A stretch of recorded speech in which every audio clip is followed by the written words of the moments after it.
میں نام لیے بغیر بڑے احترام سے، بڑی عزت سے ان سب کو مخاطب کرتا ہوں کہ جو ڈائس پہ بیٹھے ہیں، ہماری بہنیں، ہمارے بھائی صاحبان، اور ملک کی مختلف علاقوں سے، خاص طور سے ساؤتھ انڈیا سے آئے ہوئے ہمارے سبھی ڈاکٹر صاحبان اور ساتھیوں، آج کا دن مجھے نہیں معلوم کہ ہم اس دن پہ جناب مرحوم حکیم اجمل صاحب کی زندگی کے بارے میں بات کریں یا دنیا کی ایک عظیم، ایک پرانی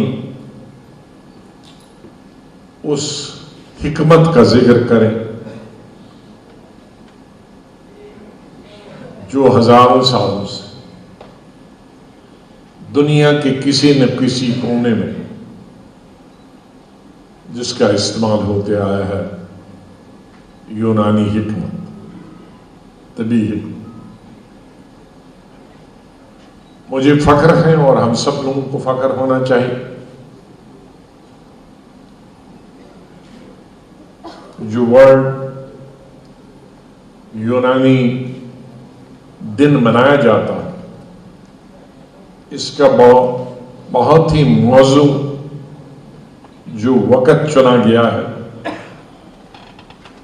وہ حکیم اجمل صاحب کا جنم دن کو چنا گیا، ورنہ یونان سے کئی ہزار سال پہلے اور اس کے بعد عرب ممالک میں اور ہمارے ملک میں بھی 8ویں سنچری سے گزشتہ 1200-1300 سال سے یہ حکمت عملی چلتی ہے، لیکن کسی نے یہ بہت ہی موزوں سمجھا کہ اس کو حکیم اجمل خان صاحب کی یوم پیدائش کے ساتھ جوڑا جائے۔ دونوں چیزیں اپنی اپنی جگہ پہ بہت ہی اہمیت رکھتی ہیں۔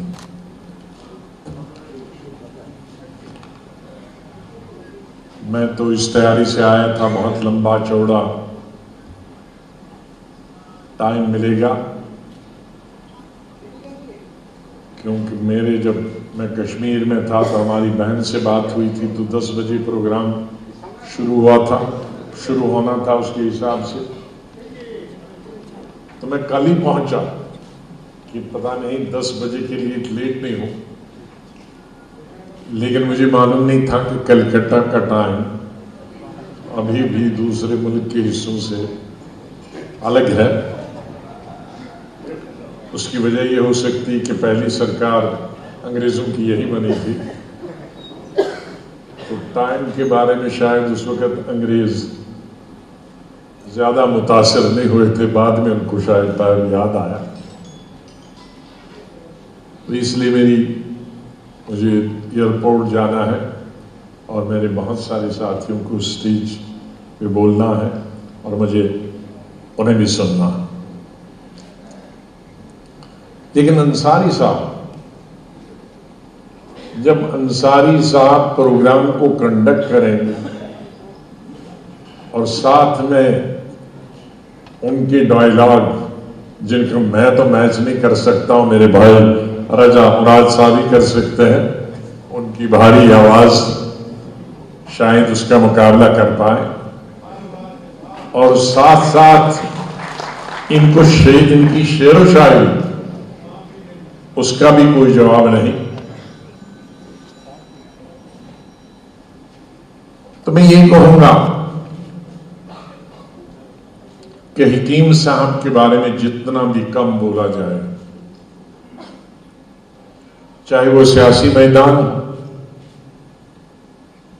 وہ سماجی میدان، وہ تعلیمی میدان، وہ ان کی حکمت عملی کا میدان، ہر چیز میں وہ نیچے نہیں تھے، اوپر ہی رہے۔ حکمت عملی تو ان کے خاندان میں ان سے ملی، مغلوں کے زمانے سے، اور جب تک وہ تاحیات رہے۔ لیکن بہت سارے حکیم، جب میں ہیلتھ منسٹر بنا بھارت سرکار کا 2009 سے اور 14 تک 5 سال، تو جہاں کہیں بھی ملک میں آیورویدا، جس میں بہت ساری چیزیں ہیں، یونانی بھی اس کا ایک حصہ، آیورویدا، یونانی اور سدھا، ہومیوپیتھی۔ ایک تو اسکول کے زمانے میں بہت تھوڑا سا پڑھا تھا حکیم صاحب کے بارے، لیکن جب یونانی کے فنکشن کے لیے میں ان کو پڑھتا رہا تو مجھے ایسا لگا کہ بھائی صرف خاندان میں، ورثے میں کچھ چیز ملنا ہی کافی نہیں ہوتا، اس کو آپ کتنا آگے بڑھاتے ہیں۔ اور ہر پروفیشن کی ہی بات، وہ سیاست کی لیجیے، وہ وکالت کی لیجیے، وہ زمینداری کھیتی باڑی کی لیجیے، وہ بزنس کی لیجیے، تجارت لیجیے، تو اگر اچھے بچے ہیں تو اس کو ایک عروج پہ، ایک نیا مقام، نیا ایام دیتے ہیں۔ اسی طرح سے وہ ان کا خاندان اس پیشے سے جڑا تھا، لیکن حکیم صاحب نے اس طبی علاج کو ایک سائنٹیفک ٹیمپر دیا۔ یہاں بھی فرمایا گیا کہ انہوں نے آیورویدا اور طبی کالج دلی میں بنائے،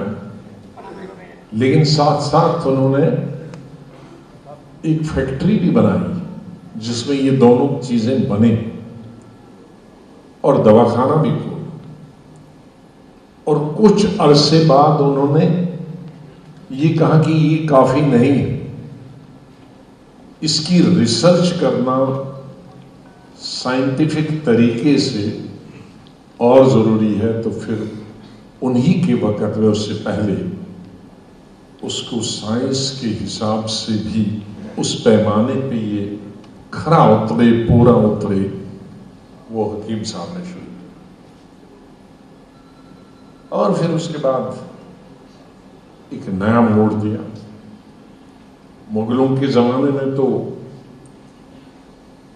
خود مغل اس کا استعمال کرتے تھے،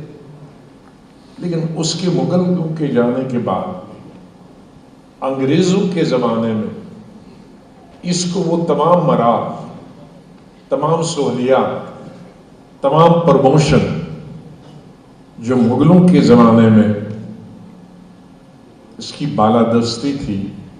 وہ انگریزوں نے ختم کی۔ انگریزوں کا دھیان ہے سوبھاگیہ ہے، آیورویدا کی کام، ایلوپیتھک کی ذرا زیادہ ان کے ملک میں تو وہی چلتا تھا، تو یہاں بھی انہوں نے شروع کیا۔ لیکن 3-4 خاندانوں کا بہت اچھا رول رہا، جس میں انہی کے خاندان، شرافی خاندان، پھر دلی کے عزیزی خاندان، اور حیدرآباد کے ہمارے نواب حیدرآباد کے خاندان نے اس کو زندہ رکھا۔ مجھے خوشی کہ 1947 آزادی کے بعد ہمارے اپنے ملک کی حکومت نے اس کو وہی مقام دیا جو مغلوں کے زمانے میں تھا۔ آج مجھے فخر ہے کہ آیورویدا اور یونانی، سدھا، ہومیوپیتھک، یہ ہماری ایلوپیتھک ہسپتالوں کا، دوائیوں کا، ڈسپنسریز کا ایک حصہ ہے۔ میرے ہیلتھ منسٹر بننے سے پہلے ہماری جو گاؤں کی ڈسپنسریاں ہوتی تھی ان میں آیورویدا کے الگ ہاسپٹل تھے اور ایلوپیتھک کے الگ تھے۔ تو میں نے پہلی دفعہ شروع کی کہ ہندوستان میں شہروں میں تو ٹھیک ہے الگ الگ ہاسپٹل ہو سکتے ہیں، ایلوپیتھک کا، آیورویدک کا، یونانی کا، ہومیوپیتھک کا، لیکن دیہاتوں میں یہ ممکن نہیں ہے کہ اتنے قسم کے ہاسپٹل، اس لیے ہم نے نئی بلڈنگوں کی شروعات کی۔ میرے خیال میں میرے وقت میں تو 5 سال میں تقریباً ملک کے 50% گاؤں میں جہاں پرائمری ہیلتھ سینٹر تھے تو وہاں ہم نے یہ ڈسپنسریاں بھی اسی چھت کے اندر شروع کر تاکہ لوگوں کو چوائس ہو کہ ایلوپیتھی کون کرے گا، ہومیوپیتھی کون کرے گا، آیورویدا کون کرے گا، یونانی کون کرے گا۔ اس کے ساتھ ساتھ ہی ریسرچ ایک بہت بڑا حصہ ہے۔ ریسرچ آج بہت ہی اس کی ضروری چل رہی۔ میرے وقت میں ایک نئی بات ابھر کے آئی، عام طور پر یہ کہا جاتا ہے کہ ایلوپیتھک، اور سوبھاگ بھی ہے، ایلوپیتھک میں بھی الگ الگ چیزیں ہیں۔ یہاں ڈاکٹر ابھیلاشا جی ہیں جو ایلوپیتھی سے سمبند رکھتی ہیں، باقی آیورویدا سے سمبند رکھتی ہیں گائنیکولوجسٹ، لیکن یہ تو آیورویدک کا حصہ نہیں ہے۔ تو جانتے ہیں کہ ایلوپیتھک میں بھی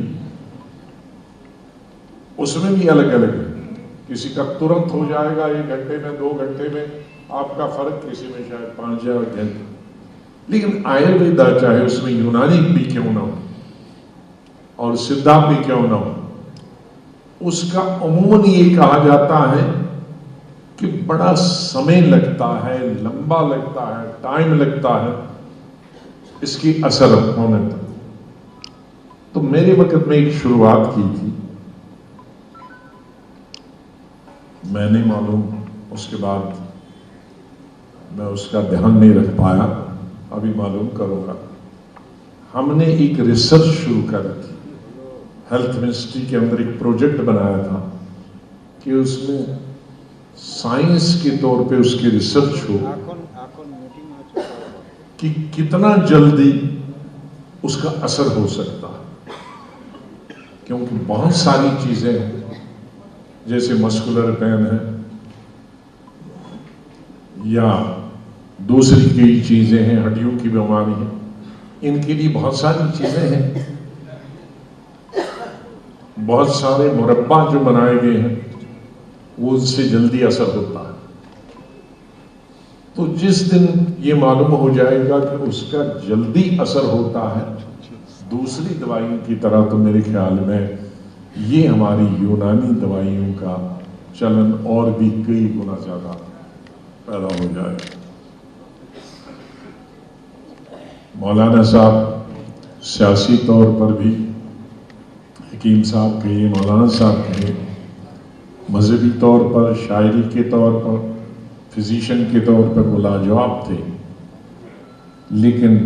سیاست میں بھی کسی سے کم نہیں۔ جہاں یہاں فرمایا گیا تھا پہلی سپیچ میں، اور رجسٹرار صاحب نے فرمایا تھا کہ وہ شاید واحد آدمی ہیں ہمارے ملک کے جو کانگریس کے بھی ہندوستان کے صدر رہے، مسلم لیگ کے بھی صدر رہے،